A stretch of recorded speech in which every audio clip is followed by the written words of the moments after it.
Bonsoir à tous et bienvenue dans Chaque Voix compte. On est ensemble pour une heure de débat, de décryptage en direct avec pour m'accompagner ce soir Julie Ruiz-Pérez. Bonsoir. Bonsoir.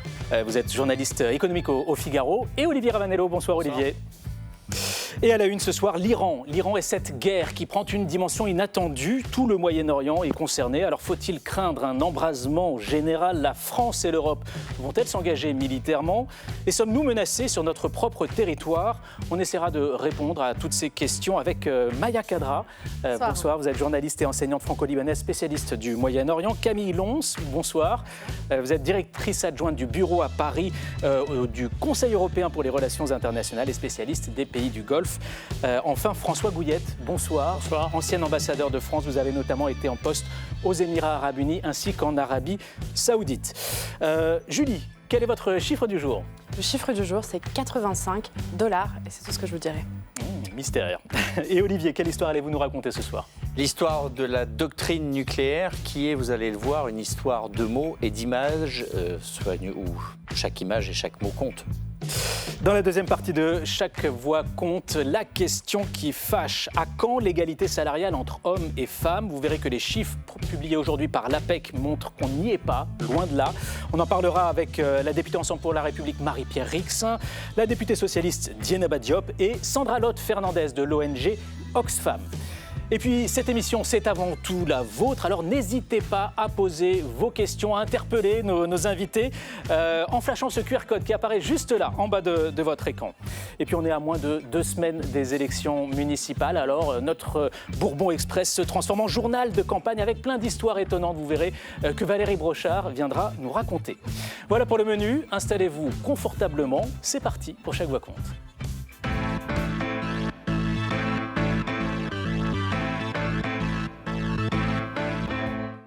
Quatrième jour de guerre. L'Iran a beau avoir perdu son guide suprême, il est toujours en place, ce régime iranien. Et des bombes iraniennes frappent encore Israël et les pays du Golfe. Plusieurs bases américaines ont été visées.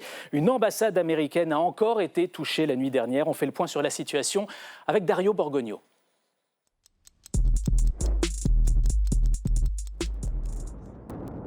Durant cette 4e journée de guerre, le Moyen-Orient s'est embrasé. Tsahal a lancé aujourd'hui une série d'attaques de grande envergure sur Téhéran. Ce matin, le complexe abritant la présidence iranienne et le Conseil de sécurité. Cet après-midi, l'institution chargée de choisir le nouveau guide suprême. Mais le conflit s'étend aussi à présent au Liban. Le Hezbollah, allié du régime des Mollahs, a lancé plusieurs salves de drones et de missiles en direction d'Israël. Alors depuis hier, des frappes touchent aussi Beyrouth. Nous continuons à frapper l'Iran avec force. Nos pilotes survolent l'Iran et Téhéran, ainsi que le Liban. Le Hezbollah a commis une grave erreur en nous attaquant. Nous avons déjà réagi avec force et nous réagirons avec une force encore plus grande. Et l'armée israélienne déploie aujourd'hui des soldats dans le sud du pays. Le commandement Nord a avancé, pris le contrôle des hauteurs et crée à présent une zone tampon, comme nous l'avions promis, entre notre population et toute menace. Le Hezbollah réplique en attaquant plusieurs bases et positions militaires de l'État hébreu. L'Iran continue aussi son offensive. La République islamique a notamment frappé l'ambassade américaine à Riyad la nuit dernière, sans faire de blessés. D'autres ambassades dans la région ont fermé, craignant d'être attaquées. Washington a aussi ordonné le départ d'une partie de son personnel diplomatique dans plusieurs de ces pays, face aux menaces répétées des gardiens de la révolution. L'ennemi doit s'attendre à des attaques punitives en continu. Les portes de l'enfer s'ouvriront un peu plus à chaque instant sur les États-Unis et Israël. Mais cela est loin d'inquiéter Donald Trump, satisfait des actions de ses troupes. Cela se passe très bien, comme vous pouvez le constater. Leur force navale a été détruite, leur armée de l'air a été détruite, leur détection aérienne a été détruite, leur radar a été détruit. En Iran, en fait, presque tout a été détruit. L'Iran appelle le Conseil de sécurité de l'ONU à agir, tout en mettant en garde les Européens s'ils venaient à intervenir dans le conflit. Ce serait un acte de guerre. Tout acte de ce type contre l'Iran serait considéré comme un geste de complicité avec les agresseurs. Mais l'Europe, d'une certaine manière, fait déjà partie de cette guerre. Hier, une base britannique à Chypre a été prise pour cible par des drones iraniens. Pour la protéger, le Premier ministre Keir Starmer annonce en cette fin d'après-midi l'envoi d'un navire de guerre et de moyens anti-drones. Les tensions s'accentuent donc entre l'Iran et le vieux continent. Emmanuel Macron va s'exprimer à ce sujet dans quelques minutes. Camille Lons, je commence avec vous. On pensait que l'Iran avait été très affaibli par ce qu'on appelait la guerre des 12 jours au mois de juin dernier. Et là, on voit qu'il est capable de toucher tous les pays du Golfe, d'atteindre le territoire israélien, de toucher des bases américaines, des ambassades américaines. Est-ce que vous attendiez à cette capacité de l'Iran à tenir tête comme cela ? Alors l'Iran avait été affaibli en effet l'année dernière pendant la guerre des 12 jours, mais ils avaient un stock de missiles et de drones qui était encore assez important et qui a été reconstitué dans les mois qui ont suivi ce conflit-là. Et en effet, il fallait s'attendre à une réponse de l'Iran qui soit beaucoup plus grande que ce qui avait été vu pendant la guerre des 12 jours, où il y a vraiment une volonté de régionalisation cette fois-ci du conflit. L'année dernière, l'Iran avait été beaucoup plus un petit peu dans la tentative de limiter l'escalade avec les États-Unis et Israël. Et quelque part, la leçon qui a été tirée, c'est qu'ils sont apparus comme faibles auprès de leur adversaire et que pour rétablir une forme de dissuasion, il fallait cette fois frapper très fort en frappant sur l'ensemble de la région et en frappant y compris sur les pays qui sont plus vulnérables et notamment les alliés des États-Unis. Les monarchies pétrolières. Exactement. François Gouillette, la stratégie de l'Iran, visiblement, c'est de mettre le feu à toute la région, d'impliquer tous les pays du Golfe dans cette guerre-là, sans doute pour faire pression, pour que ces pays du Golfe fassent pression sur leurs alliés américains. Est-ce que cette stratégie, elle est suicidaire ou est-ce qu'elle peut être efficace, selon vous ? Alors, il faut se souvenir d'abord que ce n'est pas la première fois que l'Iran vise des installations dans des pays du Golfe. Il y a eu un précédent, on a un peu oublié, c'était en 2019, en septembre 2019, des salves de missiles qui avaient visé de manière assez précise d'ailleurs les installations pétrolières et gazières d'Abqaïr, c'est-à-dire dans l'est de l'Arabie Saoudite, les sites de production de l'Aramco précisément, à proximité d'El Khobar, c'était une frappe ciblée qui avait certainement valeur d'avertissement puisque la production pétrolière avait été interrompue pendant une semaine seulement. Et à la suite de cela, s'était engagé assez discrètement d'abord, puis publiquement sous l'égide de la Chine, des négociations entre l'Iran et l'Arabie Saoudite pour la normalisation de leurs relations. Ce qui est vrai, c'est que les pays du Golfe, et ça a été dit là, je crois, juste avant, n'ont aucun intérêt à ce qu'une conflagration généralisée vienne embraser toute la région au risque de mettre en péril leur propre projet de développement. Leur priorité, c'est évidemment leur sécurité, mais c'est aussi et surtout les grands projets de développement de l'Arabie Saoudite, des Émirats, qui risquent d'être remis en cause, naturellement. Mais est-ce qu'à force d'être ciblés comme ils le sont là par l'Iran, ils peuvent finalement s'engager eux-mêmes ouvertement dans une guerre contre l'Iran, ou ça vous paraît peu probable ? Ça me paraît personnellement, mais je peux me tromper, peu probable. Ce qui est probable, c'est qu'effectivement, en tout cas ce qui est à peu près sûr, ce que l'on a appris, semble-t-il, au cours des jours qui ont précédé les frappes américaines, c'est qu'un certain nombre de ces pays, et notamment ceux qui ne sont pas les moindres d'entre eux, c'est-à-dire l'Arabie Saoudite et les Émirats arabes unis, semblait faire pression sur le président Trump et l'administration américaine pour qu'elle, justement, elle ne s'engage pas dans un conflit aux conséquences incalculables. Je trouve très révélateur l'attitude des Omanais. Le paradoxe d'Oman, c'est que c'est un pays qui a été frappé, parmi les premiers d'ailleurs, par les Iraniens. C'est le port de Damak, qui est un port qui est important pour aussi dans toute la géographie des approvisionnements en énergie de la région, parce que quand Hormuz est fermé, Damak peut effectivement être un point de passage. Si les deux sont hors service, ça pose un très très gros problème. Mais Oman était quand même depuis plusieurs mois et depuis plusieurs semaines engagé dans des négociations avec les Américains et les Iraniens sur son propre territoire. Et ce qui est très remarquable, c'est que au moment où les Américains s'engageaient dans cette guerre, le ministre des Affaires étrangères omanais était à Washington. Il était allé briefer les Américains sur l'état de la négociation qui semblait avancer avec l'Iran. Maya Kadra, il y a eu un nouveau front qui a été ouvert aujourd'hui par Israël. Au Liban, Israël a déployé des soldats en territoire libanais. Vous êtes franco-libanaise, hein, vous êtes inquiète pour le Liban ? Vous avez peur que le Liban bascule à nouveau dans la guerre ? Le Liban n'est pas vraiment sorti de la guerre. Il est toujours dans un état de stabilité très fragile après l'accord de cessez-le-feu, donc entre le Liban et Israël. Il était en pleine opération de désarmement, donc voté par le Conseil des ministres. Donc désarmement du Hezbollah. Mise à exécution par l'armée libanaise, mais ce processus était un peu bancal, parce qu'on le voit très bien, le gouvernement a annoncé que la première phase du désarmement avait pris fin. On a très bien vu avant-hier que le Hezbollah a réussi quand même à lancer des missiles sur le nord d'Israël à partir de ce sud du fleuve Litanie. Et donc, ça remet en question vraiment la crédibilité parfois des annonces gouvernementales. Est-ce que vraiment le désarmement a été bien fait? Et là, des missiles balistiques viennent d'être lancés à partir de la plaine de la Beka sur Israël, sur Haïfa et Tel Aviv aussi. Donc le Liban, c'est un pays qui manque de souveraineté aujourd'hui. Et le Hezbollah l'utilise vraiment comme une plateforme pour ses projets régionaux. Mais alors, une partie du peuple libanais en veut beaucoup au Hezbollah d'avoir justement ciblé Israël et déclenché cette riposte militaire israélienne à plusieurs reprises contre le Liban. Est-ce que cette guerre-là peut-être aboutir à cette démilitarisation du Hezbollah que le gouvernement libanais n'arrive pas à atteindre lui-même? Déjà, il y a eu une désolidarisation du Hezbollah. Le Hezbollah n'est plus perçu comme un acteur politique. D'ailleurs, il l'a été à tort. Ça n'a jamais été un acteur politique, ça a toujours été une milice à l'agenda extraterritorial, donc obéissant un peu aux ordres iraniens. Aujourd'hui, on trouve qu'à l'intérieur même de la communauté chiite qui, elle, prêtait allégeance au Hezbollah, les voix de colère commencent à s'élever de plus en plus. Et j'aimerais bien citer cette une très symbolique de mes anciens confrères à L'Orient le Jour. Oui. Le Hezbollah suicide le Liban. On va la voir peut-être. Ce qui s'est passé avant-hier, c'est un acte d'une imprudence totale. Le Hezbollah plonge le Liban dans une guerre complètement asymétrique, mais en même temps, le Hezbollah n'a jamais été libanais.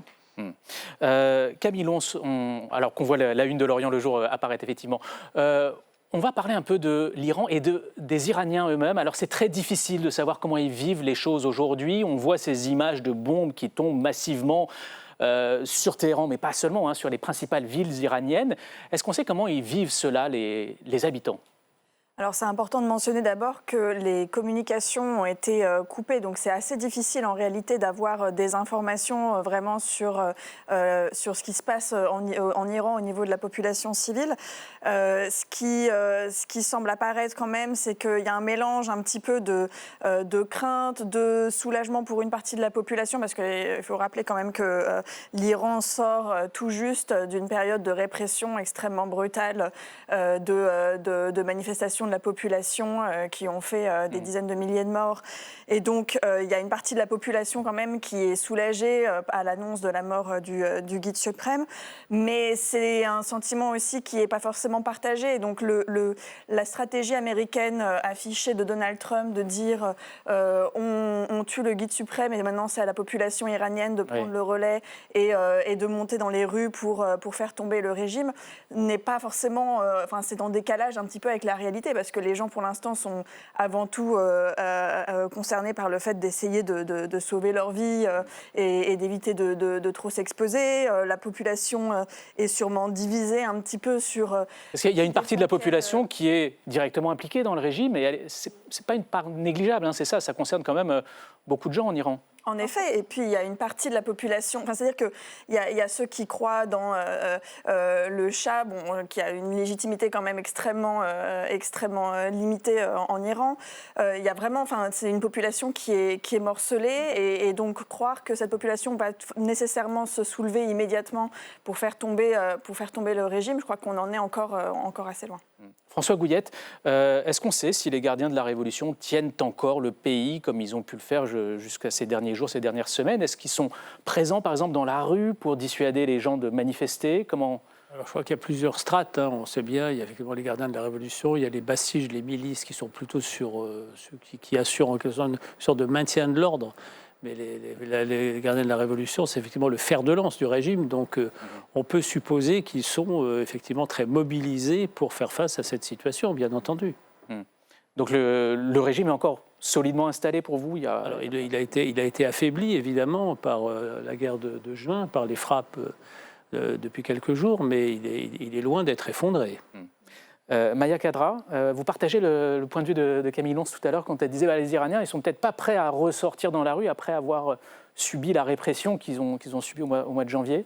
Il ne faut pas oublier un facteur très important, c'est que le peuple iranien aujourd'hui, c'est un peuple en deuil. Vous voyez, 30 000 recensés, mais il y a des échos, parfois relayés par certains médias de l'opposition iranienne qui partagent des chiffres beaucoup plus supérieurs aux chiffres de 30 000 qu'on a. Donc c'est une population endeuillée, c'est une population qui a été traumatisée après la répression qui s'est transformée en un bain de sang. Et aujourd'hui, cette population, elle a un problème de logistique. En fait, pour se soulever, il faut déjà qu'il y ait une certaine forme de stabilité relative. Ils ne peuvent pas sortir sous les bombes. Et en plus, à mon avis, le peuple iranien collectivement est en train d'attendre un peu les premiers résultats de cette guerre. On a vu certaines scènes de liesse, que ce soit dans les rues de Téhéran ou bien dans les pays de la diaspora, de la communauté iranienne, après l'attentat qui a visé Ali Khamenei, l'ayatollah. Et aujourd'hui, je pense qu'ils attendent les premiers résultats militaires, en fait. Ils attendent peut-être l'effondrement du corps des gardiens de la Révolution, ou bien certaines défections, que ce soit au sein des gardiens, au sein de l'armée, qui, elle n'est pas idéologique, comme les gardiens de la Révolution, au sein même des Bassidji, en fait, qui sont des policiers qui pratiquent des méthodes staliniennes et un peu de violence, mais qui ne sont pas aussi idéologiques, pareil, que les gardiens de la Révolution. Donc je trouve que ces Iraniens attendent vraiment un certain délai qui puisse leur donner certains résultats militaires sur le terrain afin de se mobiliser peut-être de nouveau.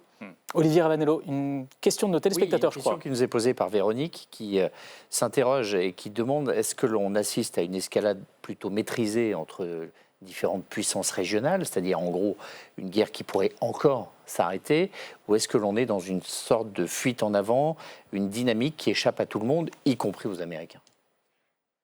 Qui veut répondre? Je peux, si vous voulez. En fait, il y a une limite pragmatique aussi, qui est celle du stock de missiles dont dispose l'Iran. On a des chiffres un peu flous, qui ne sont pas confirmés, qui sont ceux de 1500 à 2000 missiles balistiques. On a des rapports qui disent que les Iraniens, depuis la guerre de 12 jours, ont réussi à fabriquer 100 missiles par mois. Et donc, il y a cette opacité autour du nombre de missiles balistiques. Mais ce nombre est limité. Et donc, la guerre va dépendre de cela. Elle va dépendre aussi des stocks de défense anti-aérienne américains. Il y a la question des Tomahawk qui a été aussi posée. Combien il en reste pour intercepter tous les missiles balistiques? Et tout dépend aussi, il y a encore un facteur qu'on ignore pour le moment, est-ce que les pays du Golfe vont s'engager? Parce que pour le moment, ils sont dans une attitude défensive. Je trouve qu'ils aimeraient bien la garder, connaissant un peu comment agissent l'Arabie Saoudite et d'autres pays. Monsieur l'ambassadeur, je le dis sous votre contrôle, ils n'aimeraient pas passer à une attitude offensive, mais tout dépend vraiment du stock de missiles de l'Iran. Et tout dépend aussi de la capacité du président américain à gérer le mécontentement qui peut se faire jour aux États-Unis même, dans son propre camp. Oui, parce qu'en fait, là, il va à la rencontre de sa base électorale en faisant ce qu'il fait. On voit de plus en plus de voix par Times hier et qui montre que 27% seulement des Américains soutiennent l'intervention. Sans parler effectivement des électeurs du Parti conservateur. Mais je crois qu'effectivement, ça, c'est une équation qui doit être prise en considération. En quelque sorte, il peut y avoir une concurrence entre la résilience du pouvoir iranien, du régime iranien, et l'impatience du président Trump à atteindre ses objectifs. Mais alors, quels sont ses objectifs aussi? C'est la question, peut-être. Écoutez, là, on n'en a pas parlé, mais j'écoutais en venant vous rejoindre le compte-rendu de l'intervention du président Trump devant la presse, la première conférence de presse, et donc il a effectivement dit des choses intéressantes, mais on s'interroge tout de même, puisqu'hier ou avant-hier, il parlait des nouveaux dirigeants de l'Iran qui voulaient parler avec lui, et maintenant il explique qu'ils sont tous morts. Il n'y en a plus, mais il y en a plus. Donc, mais qui les a tués? C'est lui. Enfin, donc, on ne voit pas très clair en réalité dans ses objectifs, dans ses buts de guerre. Est-ce qu'avec le recul que vous avez, notamment de l'intervention américaine en Irak, vous avez l'impression que l'administration américaine a été capable ou est capable d'analyser ce qui se passe dans cette région, jour après jour, avec lucidité, ou est-ce qu'on est simplement dans un coup de dé? On peut s'interroger, parce que vous évoquez, Olivier, ce précédent qui a été quand même désastreux. Il y en a eu un autre après, c'est la Libye. J'étais ambassadeur moi-même en Libye au moment des événements de 2011. On a vu effectivement que ces interventions militaires, et sans parler aussi de l'Afghanistan, toutes ces interventions militaires menées par les Américains ont généralement abouti à des situations pires que celles auxquelles on avait, qui avaient justifié ces actions. Après, effectivement, on peut espérer, alors que le chaos soit fécond, comme certains le disent, mais en l'occurrence, on est en droit de s'interroger tout de même. Camille lance une question peut-être sur les alliés de l'Iran, la Chine et la Russie. On les entend peu. Pourquoi ?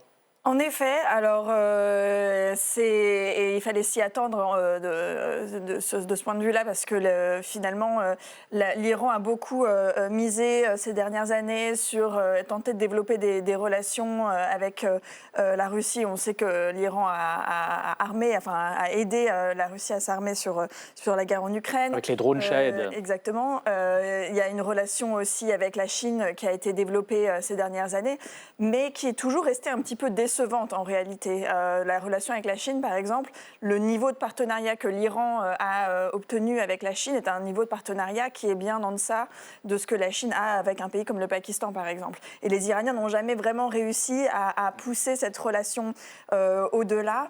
L'année qui est passée aussi, les Iraniens ont eu besoin de compléter leur stock justement de munitions, de drones, de missiles assez rapidement parce qu'ils savaient qu'un nouveau conflit allait potentiellement arriver et ils ont cherché à le faire avec la Chine. La Chine a en partie envoyé des composants pour aider les Iraniens à reconstituer leur stock de missiles, mais ça reste très en dessous de ce que les Iraniens voulaient obtenir. Et la Chine, de manière générale, ne veut absolument pas se retrouver coincée dans les développements au Moyen-Orient. Elle a d'ailleurs des relations très bonnes aussi avec les autres pays du Golfe, les Saoudiens. Et donc il y a un peu cette position d'équilibre qu'elle essaye de garder. Alors l'une des conséquences immédiates, on va dire, de cette guerre, c'est que les avions de ligne sont cloués au sol. La France compte environ 400 000 ressortissants dans la région. Alors ce sont des touristes, mais aussi beaucoup d'expatriés. On fait le point sur la situation de ces Français bloqués sur place avec Marco Pommier. C'est celui-là, Alan ? Valise à la main, ces touristes français cherchent leur logement. Coincés à Dubaï depuis plusieurs jours, ils enchaînent les hôtels face à des tarifs qui flambent. Le truc, c'est que quand on veut prolonger le séjour, ils doublent les prix. Là, on n'est plus en vacances. Voilà, on n'est plus en vacances. C'est fini. Ils ne savent pas encore s'ils seront remboursés. Leur vol, prévu samedi dernier, a été annulé. Pour l'instant, aucun rapatriement n'est programmé. C'est l'incertitude pour eux comme pour leurs proches. Là, ça commence à être dur. Les petits nous demandent tous les jours. Voilà, tout le monde s'inquiète, tout le monde attend qu'on rentre, quoi. Tous, on commence à craquer, il faut qu'on rentre. À l'aéroport de Dubaï, la situation reste bloquée. La quasi-totalité des avions sont cloués au sol. Là-bas, je le vois pas. Certains influenceurs français installés sur place envisagent eux aussi de quitter les Émirats arabes unis. Depuis ce week-end, sur leurs réseaux sociaux, ils relaient les frappes iraniennes en représailles aux attaques américaines et israéliennes. Impuissants, parfois choqués, ils partagent leur sidération. Il y a des missiles qui sont en train de péter partout dans Dubaï. À côté de chez nous, ça pète de partout, les gars. Au-delà de Dubaï, c'est tout le Moyen-Orient qui s'embrase. Le ministère des Affaires étrangères tente d'organiser les premiers rapatriements. Nous nous préparons à des affrètements de vols pour que les personnes les plus vulnérables, les personnes qui méritent d'être accompagnées, puissent, le cas échéant, en bénéficier. En attendant, des Français se débrouillent seuls. Certains ont rejoint par leurs propres moyens l'Arabie Saoudite avant d'atterrir ce matin à Paris. Des offres à 500 € qui, en quelques secondes, passaient à 5000. Donc c'était un peu le jeu du chat et de la souris pour trouver un bon vol. On a pu rentrer sain et sauf, même si c'est un long trajet, mais voilà, on est de retour chez nous, on est content. Fatigués, mais soulagés. Au total, près de 400 000 Français vivent ou séjournent actuellement au Moyen-Orient. Maya Kadra, les images de ces influenceurs français paniqués, coincés à Dubaï, ont pu faire sourire au début, mais la situation de ces Français bloqués là-bas, elle est quand même pas drôle. Est-ce qu'ils sont en danger aujourd'hui ? On a vu un général iranien dire aujourd'hui si vous n'arrêtez pas les frappes, nous on va viser directement les centres commerciaux dans les pays du Golfe. Évidemment, et les Iraniens aussi, ils ont une expression très violente et agressive allant dans ce sens. C'est de la propagande de guerre très épique. Concernant les ressortissants français et les influenceurs, évidemment que la situation, elle est pathétique, elle est inquiétante aussi. Ils sont allés à Dubaï pour trouver une certaine forme de vie luxueuse, confortable, etc. Et puis là, ils se retrouvent sur le cratère d'un volcan en pleine éruption. Ils sont en danger, vous pensez? Ils peuvent être vraiment ciblés? Bien sûr qu'ils sont en danger. Quand on voit les photos même des débris des missiles balistiques qui peuvent tomber sur des hôtels. Il y a le Burj Khalifa, qui est quand même un monument emblématique de Dubaï, était en feu et en flammes aussi. Ça, c'est très inquiétant, oui. Et il y a déjà des victimes civiles, que ce soit à Erbil, en Irak, hier, que ce soit au Koweït, au Bahreïn. Il y a eu des victimes civiles, donc il y a une véritable inquiétude. François Gouillette, l'enjeu pour la France, ça va être d'organiser dès que possible le rapatriement des Français qui veulent rentrer sur le territoire. Comment ça s'organise un rapatriement dans les conditions qu'on voit là actuellement? Quelles sont les conditions pour pouvoir le faire? Alors, faut d'abord rappeler que c'est vraiment une priorité de la politique étrangère de la France. Sa diplomatie, ça a été répété par le président de la République, par le ministre, à plusieurs reprises. En réalité, il y a une centralisation qui est opéré par le centre de crise du ministère des Affaires étrangères, donc qui met tous les moyens en œuvre pour centraliser les informations en provenance des pays de la région, en provenance de nos communautés, et évidemment avec l'appui de nos ambassades, de nos consulats. Nous avons à Dubaï un consulat général. Il est évident qu'avec des moyens humanitaires, il ne peut pas répondre aux dizaines de milliers de demandes, parce qu'il n'y a pas seulement les influenceurs, ou alors les expatriés, parce qu'à l'époque où j'étais, il y a plus de 20 ans, à Abu Dhabi, il devait y avoir, 10 000 Français à Dubaï et 3 000 à Abu Dhabi. Ça quintuplé en l'espace de 20 ans. Mais en tout cas, il faut aussi avoir à l'esprit que le principe du rapatriement par avion, c'est effectivement quelque chose qui est possible. Mais il faut des garanties de l'Iran de ne pas tirer sur les avions. La France va négocier ça avec l'Iran? Ça ne concerne pas. Il ne s'agit pas de rapatrier des dizaines de milliers de Français. D'abord, c'est sur une base volontaire que ça doit se faire. Et je crois que le ministre Barrot l'a bien expliqué. S'il y a des moyens d'État qui sont mis en œuvre, c'est pour les personnes les plus vulnérables. Après, évidemment, tout dépend des conditions de circulation, dans l'espace aérien. Mais ça se négocie avec l'Iran ou pas? Je ne crois pas que ça se négocie avec l'Iran. Il y a l'Organisation de l'aviation civile internationale, qui est un organisme international, je pense, dont l'Iran doit être membre, mais je ne connais pas les détails techniques, mais en tout cas, on ne peut pas le faire si cela met en danger la sécurité des passagers, naturellement. Puis il y a sans doute deux éléments à avoir en tête. Le premier, a-t-on la certitude que l'Iran soit précis dans ses tirs et que les missiles tombent exactement là où ils avaient prévu? Là-dessus, j'ai un doute. Et le second, c'est que la stratégie des Iraniens, ça n'est pas une riposte militaire visant des objectifs stratégiques, visant des objectifs militaires. Ils ne sont pas en train de faire la guerre à d'autres États. Ils sont en train de frapper le plus aveuglément possible des régions, des populations. Pourquoi? Non pas pour rétablir un rapport de force militaire, mais pour faire en sorte que ces pays-là fassent pression sur les Américains et sur les Israéliens, mais surtout sur les Américains, pour qu'ils arrêtent cette intervention. Donc il y a une logique de fuite en avant et de chaos généralisé. Donc leur objectif, et je vous rejoins, c'est bien demain, non pas de frapper les renseignements saoudiens, mais d'aller frapper un centre commercial. Oui. D'un mot, Camille Lons, parce qu'on n'en a pas encore parlé, est-ce qu'il y a une menace sécuritaire sur le territoire français liée à ce conflit aujourd'hui ? Alors, en effet, ça peut être quelque chose qui va se poser à un moment, c'est-à-dire l'utilisation, puisque l'Iran est en train de mobiliser tous les moyens possibles, imaginables, pour faire le plus mal possible dans un rayon le plus large possible. Donc, ils utilisent leur proxy, ils utilisent les frappes directes sur tous les pays de la région. On va voir aussi comment ils vont reconsidérer ou pas la question autour du programme nucléaire. Et il y a en effet toute la question on va dire, la zone grise un petit peu d'attaques terroristes sur le territoire européen. Et c'est tout à fait quelque chose qui peut être envisagé, en effet. On va passer à notre chiffre du jour à présent avec vous, Julie. Alors, c'est un chiffre qui est directement lié à cette guerre en Iran. Absolument, c'est un chiffre en fait qui varie beaucoup au vu de l'actualité puisque c'est le prix du pétrole. Le baril de Brent aujourd'hui a brièvement dépassé les 85 $. Alors c'est un maximum depuis juillet 2024. Hier à l'ouverture, tous les marchés regardaient comme ça fébrilement le cours du pétrole. Pourquoi ? Parce qu'on l'a déjà évoqué, en représailles des frappes, la République islamique a décidé de bloquer le détroit d'Ormuz. Alors, le détroit d'Ormuz, en fait, c'est une voie maritime de 50 km de large à peu près et qui est en fait vitale pour le commerce mondial. Pourquoi ? Parce que 1/5 du pétrole de la planète, en fait, transite par ce détroit. Cela représente, pour vous faire une idée, environ 15 millions de barils par jour, désormais bloqués jusqu'à nouvel ordre. Alors c'est énorme, on imagine que ça va se voir, ça va se sentir dans les prix à la pompe, comme on dit ?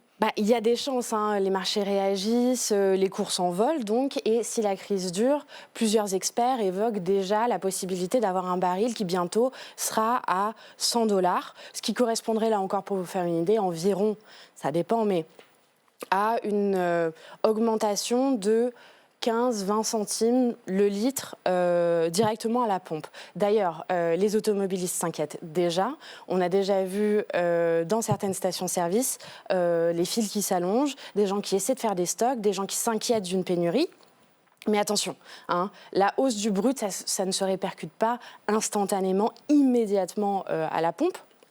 Il faut plusieurs jours, voire même plutôt plusieurs semaines, déjà parce que la France a des réserves, et aussi parce que le pétrole brut, en fait, ça ne représente pas l'ensemble du prix qu'on paye à la pompe. Il y a le raffinage, la distribution, les taxes aussi, et tout ça, c'est la majorité.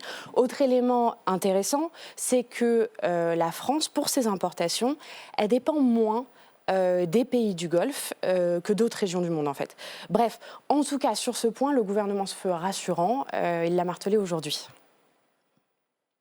Il n'y avait pas de raison aujourd'hui, à l'heure à laquelle nous parlons, en tout cas, de se ruer vers soit les pompes à essence ou faire du stockage de carburant. Les marchés ont réagi, ils ont réagi dans un premier temps en montant, puis tout de suite dans la foulée en rebaissant.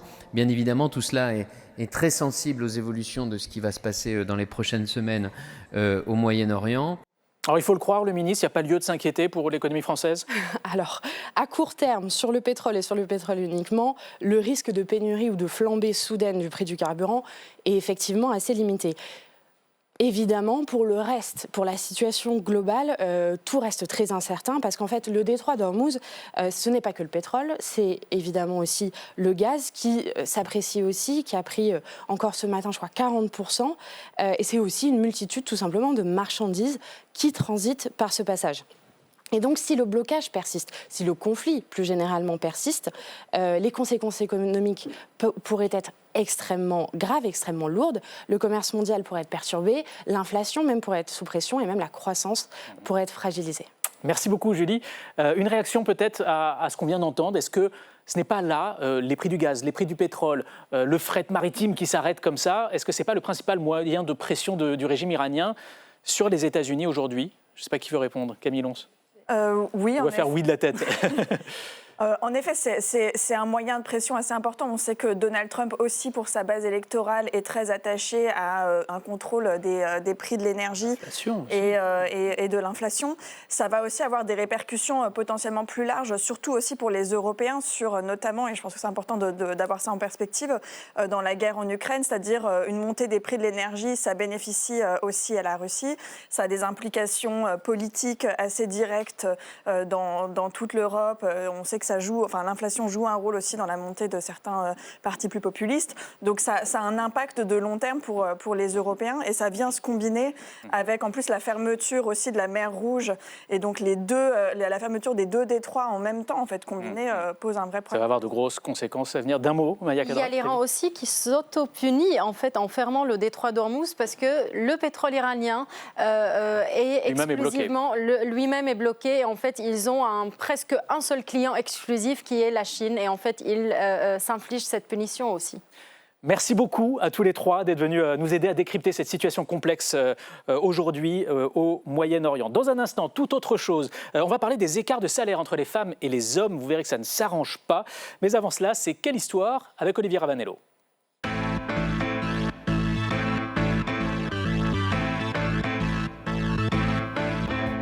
Et Olivier, on revient avec vous sur le discours d'Emmanuel Macron hier sur la base navale de l'île Longue. Il a dévoilé la nouvelle doctrine nucléaire de la France avec un nouveau concept, la dissuasion avancée. C'est un exercice où chaque mot et chaque image était soigneusement pesé. Bien sûr, l'heure était grave, on parlait dissuasion nucléaire, le visage du président était fermé, discours prononcé dans une base militaire, il y avait du béton, il y avait du métal, il y avait de l'eau, on est loin des ors de la République. Notez aussi la symbolique, la place du président de la République entre le sous-marin porteur d'engins et puis l'assistance pour bien montrer que s'il y a une personne qui doit appuyer sur le bouton nucléaire, une personne qui fait le lien entre le pays et l'arme nucléaire, eh bien c'est lui et uniquement lui. La doctrine évolue, on va revenir, mais une chose reste sûre, la bombe, c'est lui qui en décide. Nous entrons sur le chemin de ce que j'appellerais la dissuasion avancée. Je préfère le dire tout de suite, il n'y aura aucun partage de la décision ultime, ni de sa planification, ni de sa mise en œuvre. En vertu de notre Constitution, elle appartient au seul président de la République, comptable devant le peuple français.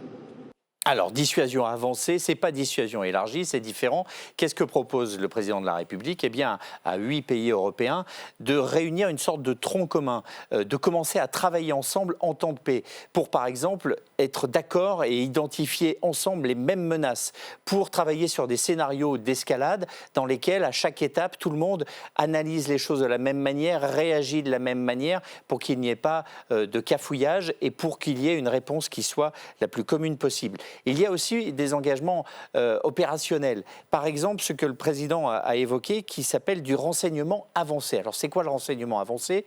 C'est par exemple une technologie que seuls les Américains maîtrisent, qui est, via des satellites, d'être capable d'identifier des sources de chaleur qui correspondent au départ d'un missile. Plus cette source de chaleur va être importante, plus on va être capable de déterminer jusqu'où va aller ce missile et puis de commencer à regarder sa trajectoire pour savoir exactement là où il va tomber pour pouvoir l'intercepter. Aujourd'hui, cette technologie, comme je le disais, seuls les Américains la possèdent. Eh bien, l'idée d'Emmanuel Macron, c'est de dire aux Européens, déployons le même programme, il s'appelle JEWEL, Joyau, pour que l'on puisse mettre tout ça ensemble. Mais, in fine, s'il s'agit d'utiliser l'arme atomique, c'est bien le président français et lui seul qui en prendra la décision. Mais alors pourquoi ce besoin de mettre en scène la parole stratégique de la France? Parce que c'est le chef des armées qui parle et on l'a vu sur cette image de son Falcon escorté par 4 Rafales. C'est une manière de symboliser un moment qui est un moment éminemment militaire et surtout d'envoyer un message au monde entier et à commencer d'envoyer un message à ceux qui nous écoutent et qui sont des ennemis potentiel. C'est le principe d'une doctrine nucléaire. Une doctrine nucléaire, elle est faite pour être connue de tous. Elle n'est pas du tout faite pour être cachée. Pourquoi? Pour éviter tout malentendu. En gros, tous les pays qui possèdent l'arme nucléaire développent une doctrine, la publient pour que tout le monde soit bien au courant dans quelle situation est-ce que je vais utiliser la bombe et qu'il n'y ait pas de malentendu parce qu'un malentendu avec l'arme nucléaire, ça se transforme en holocauste et la planète explose. La Russie, par exemple, avait une doctrine publiée le 19 novembre 2024, c'est la dernière version. Celle d'avant mentionnait que l'arme nucléaire était utilisée par la Russie si l'État était menacé. Eh bien là, le seuil a changé et ce qui est écrit noir sur blanc, vous pouvez tous aller le consulter, c'est que l'arme nucléaire sera utilisée s'il y a une menace critique pour la souveraineté du pays. Vous voyez bien que ce n'est pas du tout la même chose. La logique, eh bien, c'est toujours de dire on met les choses à plat pour qu'il n'y ait pas de malentendu. Et donc le discours d'Emmanuel Macron hier, il s'inscrivait dans cette logique? Exactement, de bien dire à tout le monde ce que nous allons faire sur le nucléaire et maintenant ce que nous allons faire au niveau européen, avec quand même une petite inflexion. Jusqu'à présent, la doctrine française était très défensive. Hier, on a senti que les choses et la tonalité bougeaient un peu. Écoutez. C'est pourquoi j'ai ordonné d'augmenter le nombre de têtes nucléaires de notre arsenal. Pour couper court à toute spéculation, nous ne communiquerons plus sur les chiffres de notre arsenal nucléaire, contrairement à ce qui avait pu être le cas par le passé. Pour être libre donc, il faut être craint. Et pour être craint, il faut être puissant. On sent bien la volonté de montrer un peu les dents. Certes, la France revendique d'être une puissance militaire active dans un monde de plus en plus dangereux. Alors, la doctrine française, c'est d'avoir une arme défensive, mais quand même en ayant une posture un peu plus agressive. On l'a bien compris. Merci beaucoup, Olivier Ravanello. On passe à présent à la question qui fâche.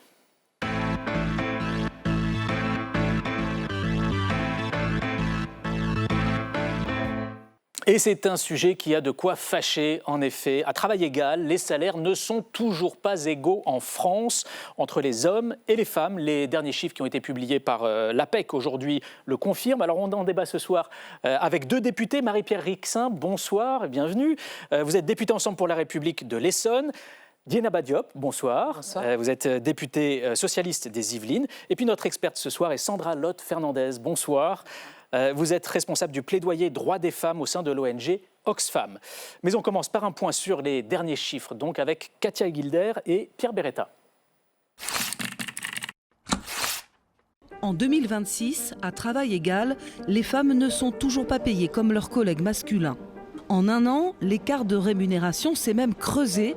Pour des postes et des profils équivalents, les hommes cadres ont perçu en moyenne 16% de plus que les femmes, contre 12% en 2025. Autre chiffre significatif, 44% des femmes considèrent qu'elles doivent fournir plus d'efforts que les hommes pour obtenir une augmentation. L'égalité salariale est pourtant inscrite dans le Code du travail depuis plus de 50 ans. Un index d'égalité professionnelle oblige les entreprises à plus de transparence et une directive européenne de 2023 impose une égalité de rémunération entre les femmes et les hommes. Mais la réalité résiste. Les femmes restent minoritaires dans les métiers les mieux rémunérés, la tech ou encore la finance. Et le plafond de verre persiste. L'accès des femmes cadres aux postes à plus forte responsabilité est toujours aussi faible. Il y a un chiffre édifiant. Quand les femmes, elles ont enfin brisé le plafond de verre. Quand elles sont enfin devenues chefs d'équipe, PDG, DG. Mais là, si elles ont 3 enfants, elles touchent en moyenne 40% de moins que les hommes. Un homme qui a le même poste, le même âge, le même nombre d'enfants, va toucher en moyenne 40% de plus qu'une femme. Donc on se rend compte que l'égalité homme-femme, oui, sur le papier, mais sur la fiche de paye, pas encore. Alors notre question qui fâche, la voici. Les femmes sont-elles condamnées à gagner moins que les hommes ? Alors un mot d'abord de cette inversion de tendance qu'on vient de voir dans le sujet. Depuis quelques années, l'écart du salaire médian entre les hommes et les femmes s'était resserré. On était à 12%, je crois, l'an dernier. Et là, on est repassé à 16%, comme en 2018. Qu'est-ce qui s'est passé ? Est-ce que l'une d'entre vous a des éléments d'explication ? Écoutez, Marie-Pierre Rixain. Peut-être pouvons-nous commencer par regarder de quoi parlons-nous. Est-ce que nous parlons de rémunération à travail égal, salaire égal, ou est-ce que nous parlons également de revenus et d'un ensemble, sachant que concernant les revenus, il y a effectivement des disproportions, comme le montre d'ailleurs l'étude de l'APEC. Pourquoi ? Parce qu'il y a un certain nombre d'explications. Juste pour préciser, donc c'est la rémunération brute annuelle avec les primes incluses. Ce n'est pas que le salaire. Et ce n'est pas forcément à poste équivalent. C'est juste pour... Alors, les explications, c'est effectivement la manière, notamment, par exemple, dont on promeut les femmes. La manière dont elles ont accès également à la formation continue. On sait qu'il y a une obsolescence des compétences qui s'accélère et qu'il faut donc se former de plus en plus et quotidiennement. Est-ce que les femmes disposent de ce temps pour se former ? Les évalue-t-on également sur des critères qui sont semblables aux hommes ? On sait à quel point les évaluations de fin d'année sont marquées par des biais stéréotypés et des biais sexistes. Donc il y a toute une formation aussi de management à mettre en place dans les entreprises. Il y a certainement eu, visiblement, au vu des résultats de cette étude de l'APEC, un relâchement qui explique notamment ces écarts de salaire qui évidemment ne sont pas admissibles et donc il faut avoir une vigilance, j'ai envie de dire, plus qu'accrue pour résorber ces écarts de salaire qui, vous le savez, sur le papier, Aujourd'hui, l'égalité salariale est inscrite à la fois dans le Code du travail depuis 1972, c'est un principe constitutionnel depuis 1946, et c'est également un principe qui a été inscrit dans le traité de Rome en 1957. Donc, il n'y a pas de raison aujourd'hui à ce que ce ne soit pas mis en place. Diana Badiop, est-ce que vous avez une explication à ces chiffres qu'on vient de voir?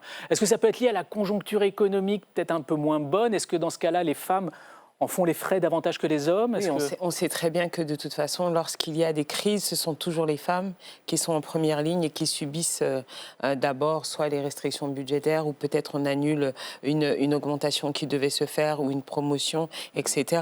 Je crois aussi que ma collègue l'a rappelé, il y a aussi tout le contexte qui n'est pas aménagé pour que les femmes puissent accéder plus facilement, puisque tout est fait par des hommes pour des hommes. Donc du coup, le temps de formation, le fait que, par exemple, quand les enfants sont malades, c'est vous qui vous absentez. Quand vous êtes dans des postes à responsabilité, des réunions avec des horaires, vous n'avez pas forcément de mode de garde. Tout ça cumulé font des ruisseaux qui, à la fin, expliquent aussi que vous bénéficiez moins d'un certain nombre d'avantages ou de promotions que votre collègue masculin. Sandra Lotte Fernandez, je crois qu'au sein d'Oxfam, vous vous êtes penchée sur les écarts de salaire dans la fonction publique territoriale, donc chez les fonctionnaires des villes, des départements, des régions. Est-ce que vous retrouvez un peu des tendances similaires ou est-ce qu'on se comporte mieux dans les collectivités locales que dans les entreprises ? En fait, à quelques jours des municipales, on a publié aujourd'hui un rapport pour regarder ce qui se faisait de positif par les villes. Et on a pu voir, on a un recueil de bonnes pratiques qui permet de montrer que des villes, justement face à la persistance des inégalités, se sont engagées et sont allées un peu plus loin que les politiques nationales. Et je pense que dans les questions que vous posiez en introduction, l'un des sujets, c'est que l'égalité femmes-hommes devait être la grande cause des 2 quinquennats d'Emmanuel Macron. Et c'est muni d'un outil, dès 2018, justement, qui devait être l'outil pour lutter contre les écarts de salaire.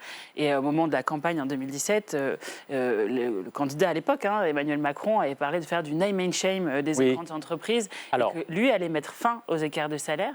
Et en fait, l'outil qui a été développé en 2018, l'index égalité professionnelle, aujourd'hui, je pense qu'on peut en faire le bilan et les chiffres, en fait. Alors, juste avant d'en faire le bilan, j'ai peut-être envie qu'on explique. Pardon. Voilà, Julie, peut-être en quelques mots, si vous pouvez nous expliquer cet index de l'égalité professionnelle. Exactement, donc l'index, cet index qu'on appelle aussi l'index EGAPRO, si vous voulez son petit nom. Oui. En fait, c'est un index qui a été mis en place et donc qui consiste tout simplement toutes les entreprises de plus de 50 salariés, donc ça fait du monde, au 1er mars doivent s'auto-évaluer, s'évaluer sur des données et c'est sur plusieurs critères, c'est-à-dire donc la rémunération, donc l'écart salarial entre les hommes et les femmes au sein de l'entreprise, la répartition des promotions, la répartition des augmentations et donc tout un tas de critères et tout ça, ça fait un score sur 100.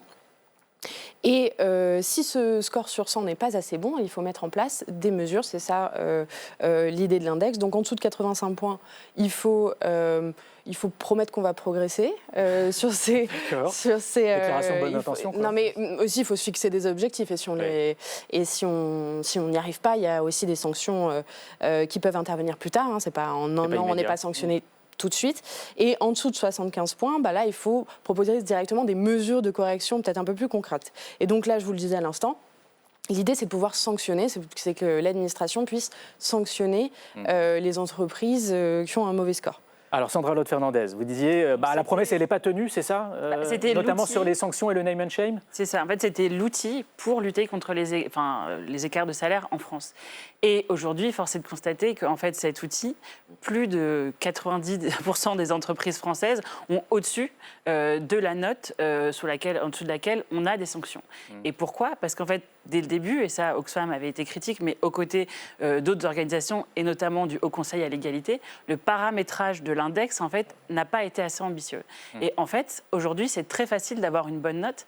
Et donc, il y a un effet aussi contre-productif où les entreprises ont facilement des bonnes notes et communiquent justement sur des bonnes performances. Et ce qui, à mon avis, a un effet aussi désincitatif pour mettre en place, justement, s'attaquer réellement aux écarts de salaire au sein des entreprises. Diana Badiop, il a quand même été utile, cet index. Il a permis de faire bouger un peu les choses, de parler au moins du problème. Mais comme toujours, ça a au moins le mérite effectivement de mettre la focale sur le problème. Le sujet qu'on a, comme dans beaucoup de cas, c'est qu'on a le bon diagnostic, mais on n'applique pas les bonnes mesures pour justement corriger ce qui ne va pas. Et je crois que c'est aussi ça que les femmes déplorent. Et même nous, en tant que législateurs, ce que nous déplorons, c'est que souvent on prend des mesures, on a des lois qui peuvent justement être dissuasives. Le problème, c'est qu'on ne se donne pas les moyens de les appliquer et donc du coup de taper au portefeuille, excusez-moi du terme, mais les entreprises qui ne jouent pas le jeu. Tant qu'on n'arrivera pas à clairement effectivement faire du name and shame, mais surtout à les taper au portefeuille parce que... Donc name and shame, c'est on donne la liste des mauvais élèves publiquement. Voilà, Telle on donne entreprise la liste des mauvais élèves. Les scores sont publics. Voilà. Les scores sont... Les scores sont publics. De chaque entreprise sont publics. Ouais. Les scores sont publics, mais c'est dur d'avoir une très mauvaise note. Il faut vraiment avoir des énormes écarts de salaire dans l'entreprise. C'est ça le sujet. Et je pense que vraiment, c'est notre gros problème. C'est qu'on a le bon diagnostic, on a même des propositions de loi qui sont les bonnes et on sait que si on les appliquait, ça va vraiment faire bouger le curseur. Le problème qu'on a, c'est qu'on ne se donne pas les moyens d'appliquer et de sanctionner celles et ceux qui, du coup, ne respectent pas la loi. Marie-Pierre Rixain, vous êtes un peu celle qui porte le bilan d'Emmanuel Macron sur ce plateau. Qu'est-ce que vous répondez à ces critiques ? Alors, ce que je réponds, c'est que ce qui est intéressant, c'est quand même de regarder les 5 critères qui composent l'index de l'égalité professionnelle. Il y a un certain nombre de critères où on va dire qu'effectivement, une grande proportion d'entreprises ont, entre guillemets, des bonnes notes, c'est-à-dire les 20 points qui correspondent au maximum. En revanche, il y a un certain nombre d'indicateurs, et j'ajoute d'ailleurs, permettez-moi de le dire, que les 5 indicateurs correspondent à des obligations légales. Donc ce ne sont pas des options, des nouvelles options qui ont été mises en place à travers cet index. Cet index repose à travers des obligations légales qui ont été mises en place d'ailleurs il y a un certain nombre d'années.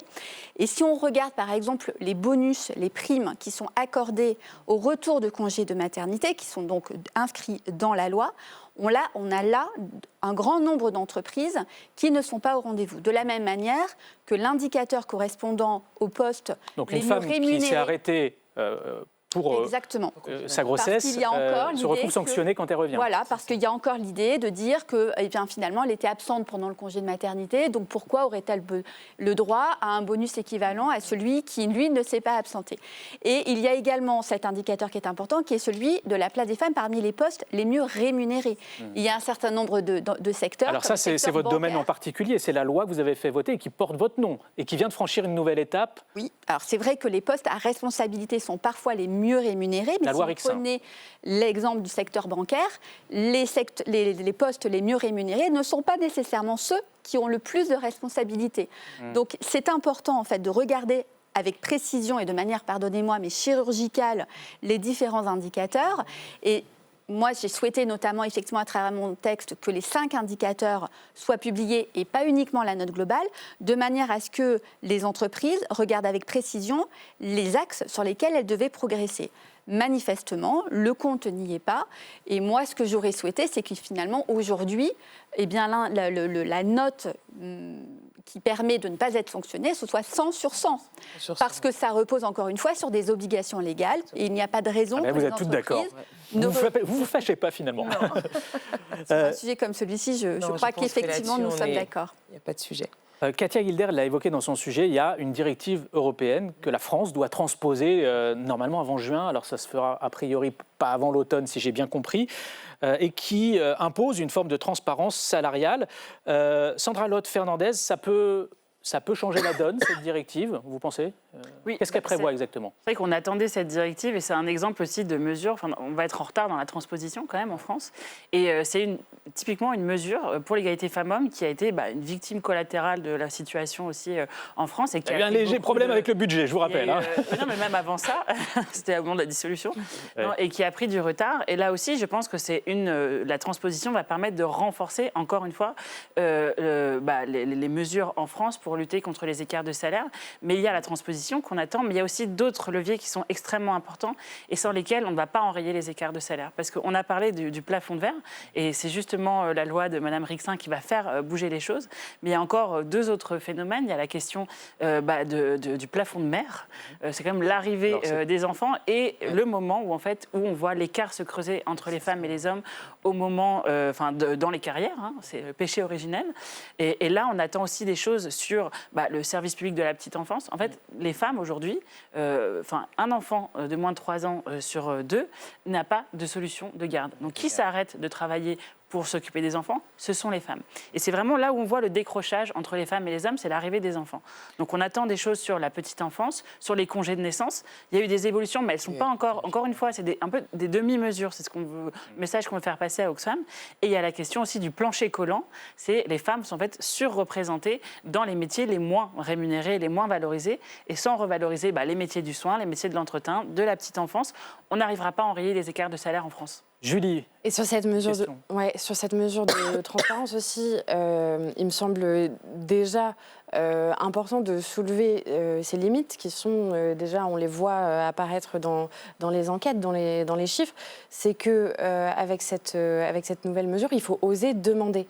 Et c'est aussi une chose dont on n'a pas parlé dans les facteurs explicatifs, en tout cas avancés par l'APEC, des inégalités salariales, surtout chez les cadres, c'est que les femmes souvent n'osent pas demander. Et donc on voit que si on peut se demander, en tout cas moi je me demande, si les femmes souvent n'osent pas demander une augmentation, est-ce qu'elles vont oser aller voir leur manager pour aller demander « Ah ben moi je veux savoir le salaire de mon collègue ». C'est une vraie question qui est soulevée par l'étude de l'APEC par rapport à cette directive européenne. Parce que, juste avant que vous répondiez par rapport à ça, que nos téléspectateurs sachent ce que prévoit la directive, c'est elle va permettre à chacun de demander à son employeur combien touche le collègue qui a un poste équivalent. Et dans l'étude, on voit que les femmes disent qu'elles n'oseront pas forcément poser cette question. En tout cas, elles sont 40% à dire qu'elles n'oseront pas faire cette demande, contre 32% chez les hommes. Qu'est-ce qu'il faut faire pour résoudre ça ?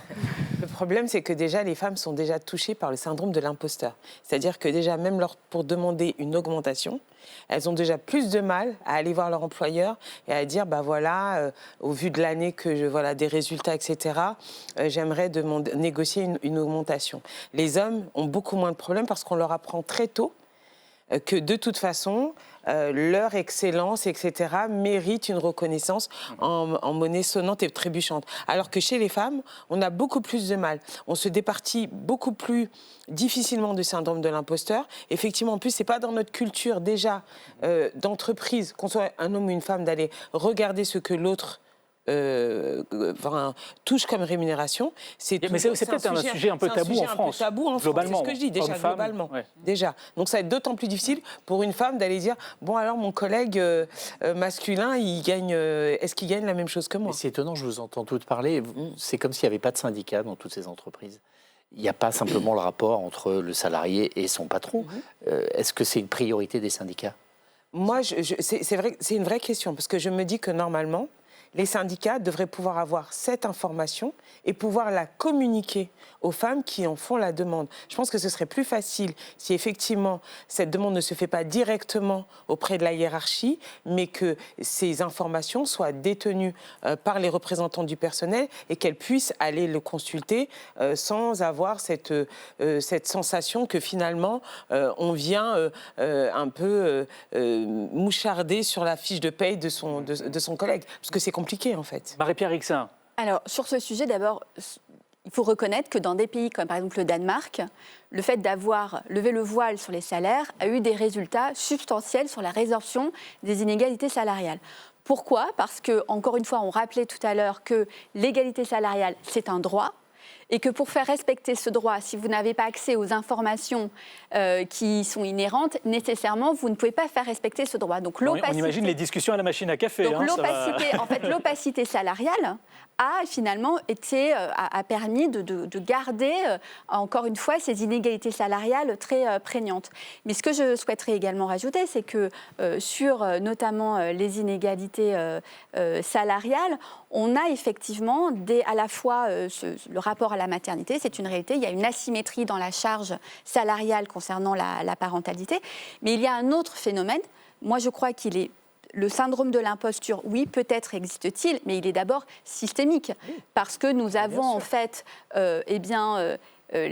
éduquer en fait les filles à inscrire cette docilité dès le plus jeune âge à travers à la fois les contes, les stéréotypes et qu'elles intègrent en fait cette docilité et que c'est extrêmement mal vu, y compris pour des femmes qui ont des postes à responsabilité, eh bien, de montrer qu'elles ont de l'ambition et qu'elles souhaitent être rémunérées à cette hauteur. Merci beaucoup à toutes les trois. Vous restez avec nous parce qu'on passe à présent à notre journal de campagne.